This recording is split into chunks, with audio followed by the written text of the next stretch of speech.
And for those arriving in Kos, their main drive is to get to other European countries, some ending up in Calais.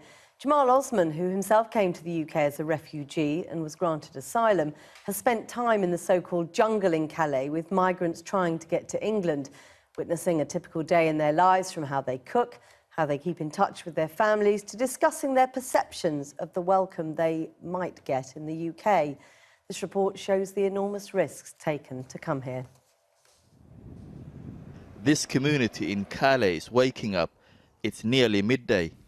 Many are tired after trying all night to get to the UK. They clean, they wash, they cook, and they build, always thinking about their next plan to escape the jungle. I know all about that desire to find a new life. 16 years ago, I was migrating without papers and evading police, just like them. I eventually sneaked into Britain without proper documents. That's what hundreds of migrants here are also trying to do. Every night, migrants attempt to get to the UK. It's dangerous and very few of them succeed. But for those who have tried and failed, accidents and injuries are common. Every day, dozens of them come to this clinic seeking treatment. Abdi Jalil from Ethiopia is one of them. He broke his leg trying to jump over a fence. After he'd finished at the clinic, I went to find him and his friend Abdi Nasir to talk about their life in the jungle. marka idinka waxa leedin hadda halkan Calais ba idinka fiican Oromiya iyo Ethiopia inay joogtaan wallahi halka fiican halkan idinka fiican wallahi markii Ethiopia aan joogo amma yo sijin amma yo mot. Both imagine a better life in England, and when his injuries heal, Abdi Jalil will try again. Ingiriiska ka fiican miya marka yaa ka dhaganid Ingiriis waa fiican waa maqalay.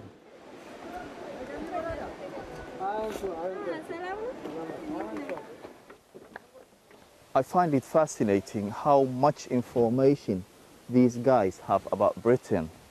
I guess because of the social media. When I was migrating, all I knew about my destination was that it was a developed country and a safe place to live. But today, they seem to have much more information about Britain than I ever did. Communication is crucial here.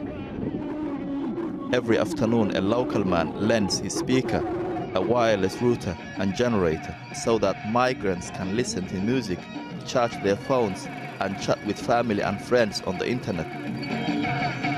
But the information sent home isn't always accurate. Muhammad, who says he's from Sudan, has been in the jungle for 2 months. He feels misled by social media and he won't do the same to his friends. What I have witnessed in my face, I snapped a lot of pictures and sent to some of my friends. See, look at in Sudan and look at this picture. Which one do you like? He said, guy, are you in Europe or you are in Africa? I tell you, you can't believe it. I'm in Europe. I regret being here. Now, what I was taking to Europe is not what I'm seeing. But for some, it doesn't matter how bad the conditions get here or how many new fences the authorities put up. People like 16-year-old Michael will do everything they can to get to the promised land of England. Who told you England is good? everyone in England there is no one sleeping the road. Here you see in the Paris there is sleeping in the road. In England, who told you people don't sleep on the road? Everyone, my friends are there. They told us. They tell you your friends England is good. Yeah, England is good. And England is different. Michael's brother died crossing the Mediterranean. Having lost so much, he's desperate to reach the UK. But Michael has no idea about the hostility towards those in the jungle. The British people say we don't want migrants. Okay. Yeah. But in my time, my day, it was okay. But Now they say, oh, no migrants. We don't want migrants. That's what they say. We don't hear that. We think that immigrant in English is good. Yeah.